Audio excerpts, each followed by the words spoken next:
Russia-Ukraine Live News. Kyiv says forces make gains in key city. Ukrainian forces have recaptured 20% of territory lost in Sievierodonetsk, Luhansk regional governor said. Ukrainian forces have recaptured about 20% of territory lost in the city of Sievierodonetsk, the head of the eastern region of Luhansk says. Kremlin spokesman Dmitry Peskov says Russia will continue its military operation in Ukraine until all its goals have been achieved.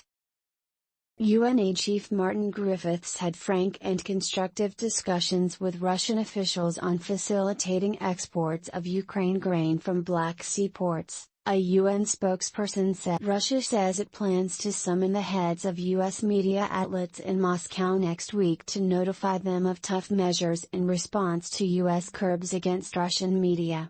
Russia's invasion of Ukraine weighs on where U.S. market. United States companies from Walmart to Delta Airlines have recently warned that inflation is eating into their profits, which has upped the pressure on markets because stock prices tend to track profits over the long term. The warnings are layering on top of the market's worries about Russia's invasion of Ukraine and about business slowing. There are just so many uncertainties, said John Lynch, Chief Investment Officer for Comerica Wealth Management.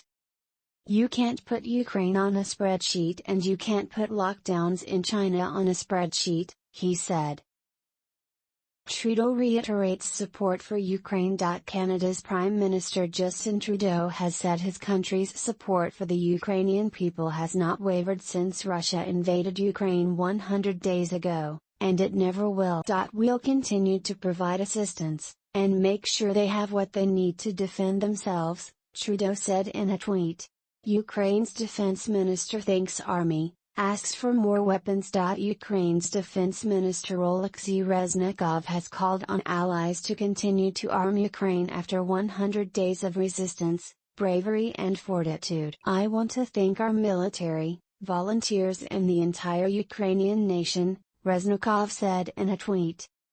We appreciate the support of our foreign partners and ask for reinforcement of arms supply, artillery and MLRS, aircraft and air defense system. Let's win this war.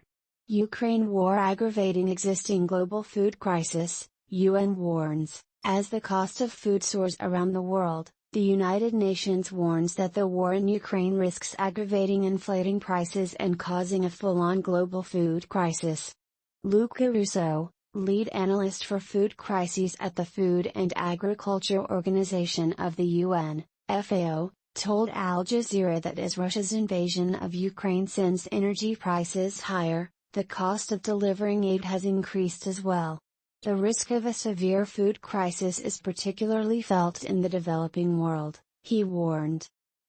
Russia summoning heads of U.S. media outlets. Russia's foreign ministry has said it plans to summon the heads of United States media outlets in Moscow to a meeting next Monday to notify them of tough measures in response to U.S. restrictions against Russia. If the work of the Russian media, operators and journalists, is not normalized in the United States, the most stringent measures will inevitably follow, ministry spokesperson Maria Zakharova said. To this end, on Monday, June 6, the heads of the Moscow offices of all American media will be invited to the press center of the Russian Foreign Ministry to explain to them the consequences of their government's hostile line in the media sphere. A spokesperson for the U.S. State Department said Washington supports access to media and the Internet for Russians, who are being subjected to censorship by their own government. Washington has imposed sanctions against the most highly viewed state-run Russian TV stations,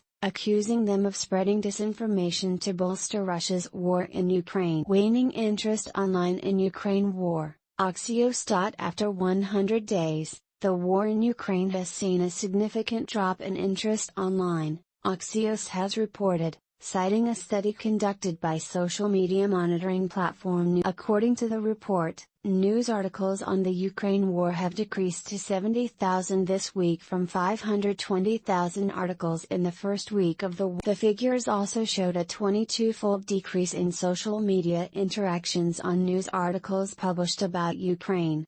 According to the report, there were 4.8 million likes, comments and reshares this week of articles about the war, down from 109 million interactions the first week. Putin blames West for food, energy crises. Russian President Vladimir Putin has blamed the West for emerging global food and energy crises and repeated his government's offers of safe passage for ships exporting grain from Ukraine if mines are removed from the water. Of course, we are now seeing attempts to shift the responsibility for what is happening on the world food market, the emerging problems in this market, onto Russia, he told Russian TV. As reported by the state-run TASS news agency. I must say that this is an attempt, as our people say, to shift these problems from a sick to a healthy head.